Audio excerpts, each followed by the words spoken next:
गरमागरम मुगाच्या डाळीची खिचडी तयार आहे. चला आपण त्याच्यावर थोडंसं साजूक तूप घालूया. दिसायला छान तेवढीच मऊसूत झालेली आहे आपली मुगाची खिचडी. आपण कशी केली चला बघूया. खानदेशी सुगरण चॅनलमध्ये तुमचं खूप खूप स्वागत आहे. मुगाच्या डाळीची खिचडी बनवण्यासाठी मी इंद्रायणी तांदूळ घेतलेला आहे. 1 कप मी इंद्रायणी तांदूळ घेतलेला आहे. तर सपाट कप मी मुगाची डाळ घेतलेली आहे. हे डाळ आणि तांदूळ स्वच्छ पाण्याने धुवून घेणार आहोत.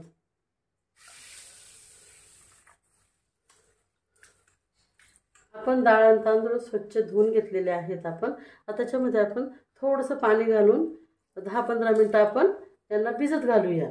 डाळ तांदूळ भिजले तर अजूनच खिचडी छान लागते. गॅसवर आपण एक कुकर गरम करायला ठेवलेला आहे.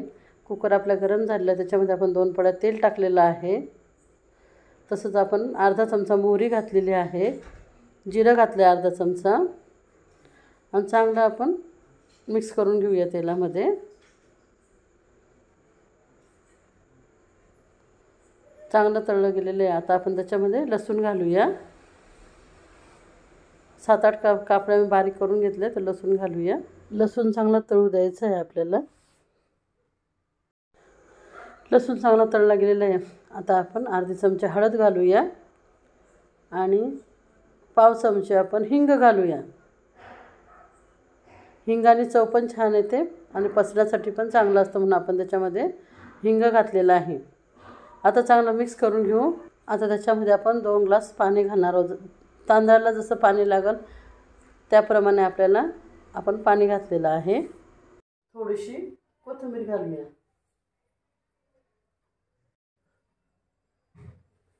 आता आपण चवीप्रमाणे अर्धी चमची मीठ घालणार आहोत. पाण्याला उकळी आल्यानंतर आपण ते तांदूळ त्याच्यामध्ये घालूया.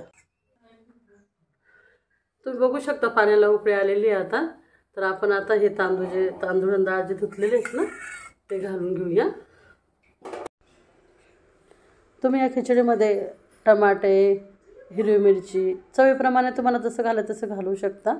पण पारंपरिक पद्धतीनं मुगाची खिचडी ही अशीच बनवली जाते आणि आमच्या घरी नेहमी बनते. कधी कधी लहान मुलं तिखट खात नाही. अशा लहान मुलांना पण ही खिचडी खूप चांगली आहे. आता आपण कुकरचं झाकण लावून 3 शिट्ट्या काढून घेऊया.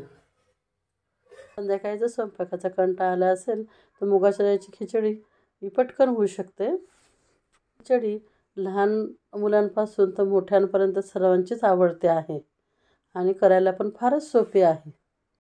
आता आपली खिचडी शिजून तयार आहे. चला आपण आता झाकण उघडून बघूया. खिचडी खूपच छान झालेली आहे. खूपच मऊसूत असं आपली खिचडी झालेली आहे. तर आता आपण सर्व करूया. बघा तुम्ही किती दिसायला सुंदर दिसत आहे खिचडी. खिचडी बघताच आपल्याला खाऊ वाटेल अशी छानपैकी खिचडी आपली झालेली आहे. तुम्हाला जर माझ्या रेसिपी आवडत असतील तर प्लीज लाईक करा, सबस्क्राईब करा आणि कमेंट्स करा. तुम्हाला कोणती रेसिपी बघायला आवडेल मला नक्की कमेंट्समध्ये सांगा.